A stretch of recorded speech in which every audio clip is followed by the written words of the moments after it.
Hey, what's up folks? Welcome back to the channel. I hope you are all having a fantastic week. We've got an interesting video for you today titled, Could the US Defend from an Invasion of the Homeland? I love these hypothetical videos, just detailing the strength of the US's military. And I think based on what we've learned in the past regarding the strength and size of the US military, I'm going to say or assume that they could definitely defend an invasion of the homeland. I think the only chance that other countries could have is if the major countries outside of the US band together, but even then I think my money would be on the United States. So anyway, without any further delay, let's just get right into the video. This should be fun. It's the early 1980s, and over the sky of the American heartland, Soviet and Cuban paratroopers begin to fall from the sky. In minutes, thousands of communist invaders have gained a foothold in the very heart of America. With World War III in full swing, Okay, so I was about to say, I don't recollect any of this happening. So this is still a hypothetical scenario taking place in the 1980s.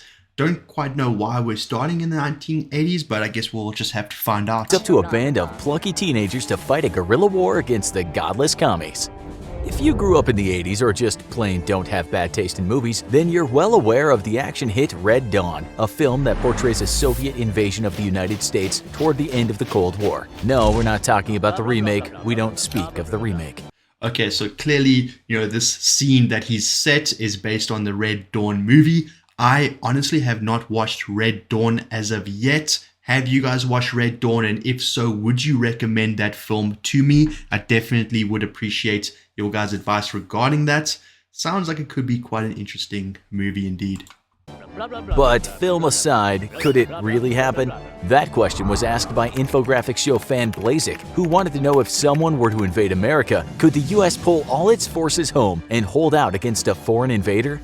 Despite what fiction like Red Dawn would have you believe, the United States was never in any danger of an invasion by the Soviet Union, mostly because the Russian people were about as interested in invading the US as Americans were in invading the Soviet Union. Of course, that didn't stop politicians and military officials on both sides using the fear of an evil capitalist or communist invasion from ballooning defense budgets. The saddest fact of the Cold War just might be that despite all the preparations to defend from an invasion by both sides, neither NATO nor the Soviet bloc ever had a single war plan drawn up for an actual preemptive invasion of the other's territory. But another major reason why the US was never under any threat of an invasion is due to its unique place in the world geography. In order for an enemy to get to America, first it must cross two massive oceans, and this geographic fact makes the United States the single most secure nation on Earth.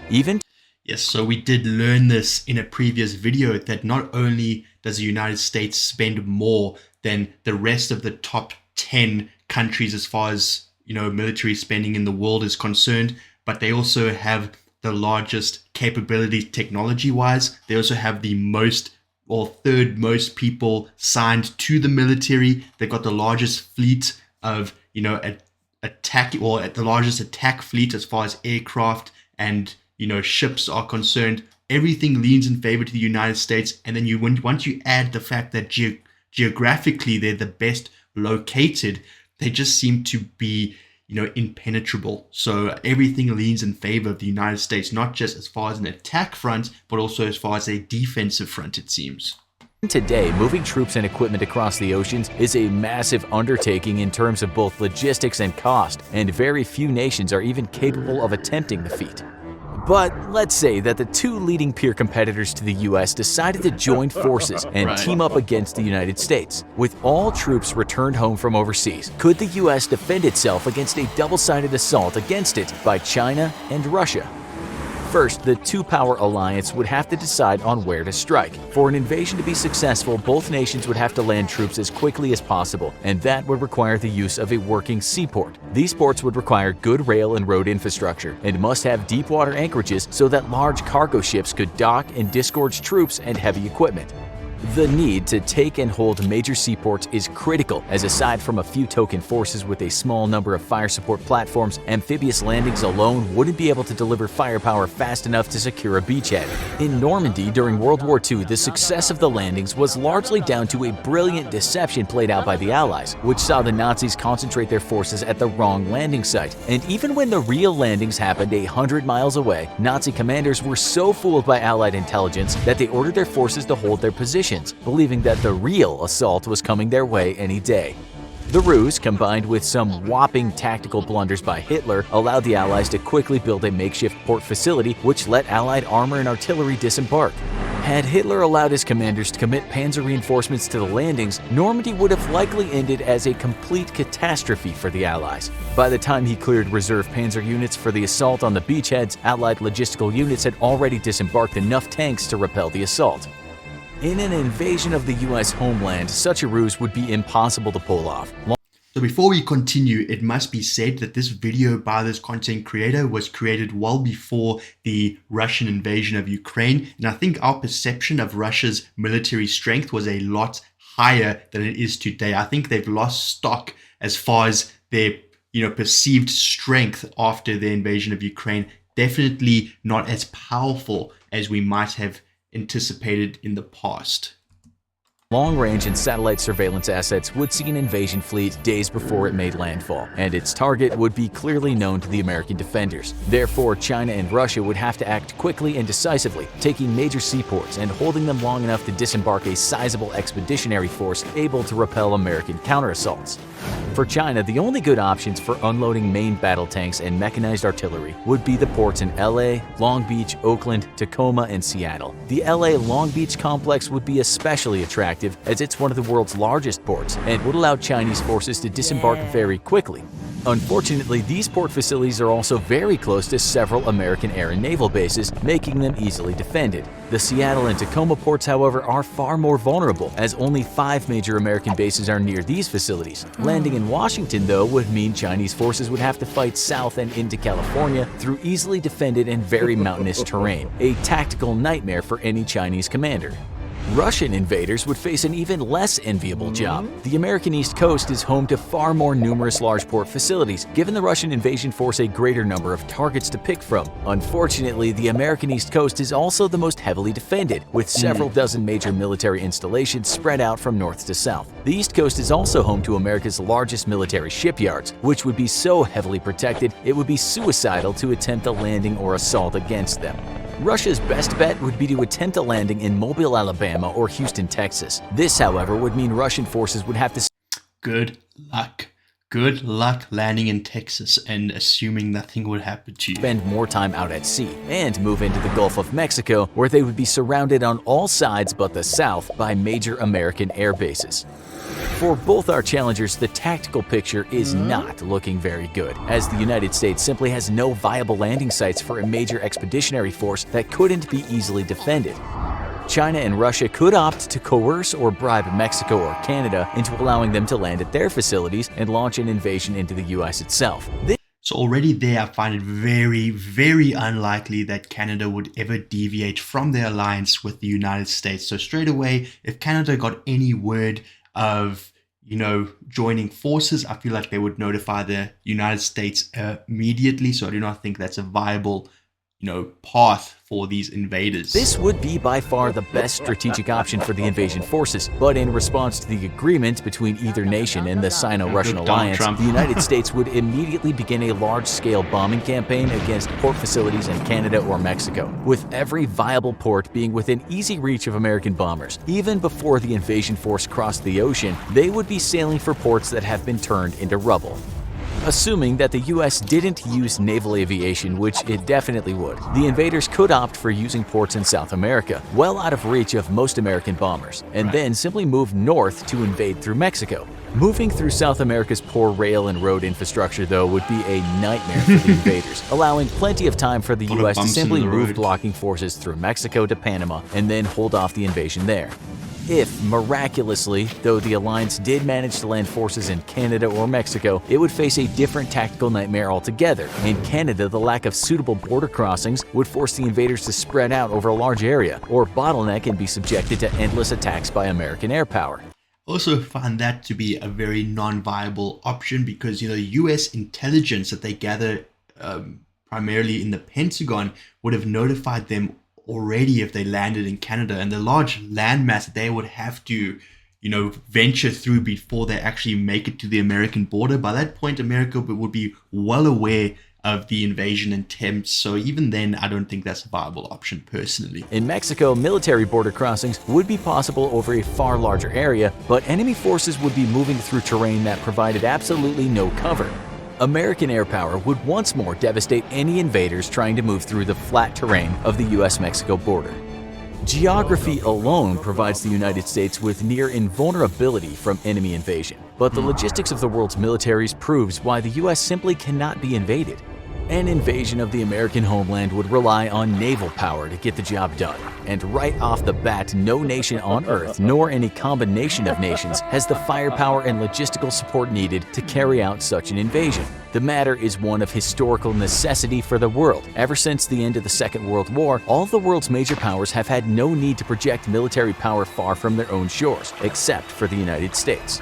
The Soviet Union was chiefly concerned with securing its European borders, and in the case of a Third World War, its most vital strategic objectives could all be reached over land. The vitally important oil fields of the Middle East could all be taken via land routes through Afghanistan and Iran, and no navy was needed to hold off NATO forces in Europe. The same was true for Europe's NATO members. While once their mighty navies ruled the waves all over the world, their concerns in the 20th century quickly became resisting a possible Soviet invasion, and for that, no major naval power was needed. In the Atlantic, the Soviets hoped to slow the American response with the use of submarines, but ultimately knew that they could never stop the US Navy and thus never seriously tried.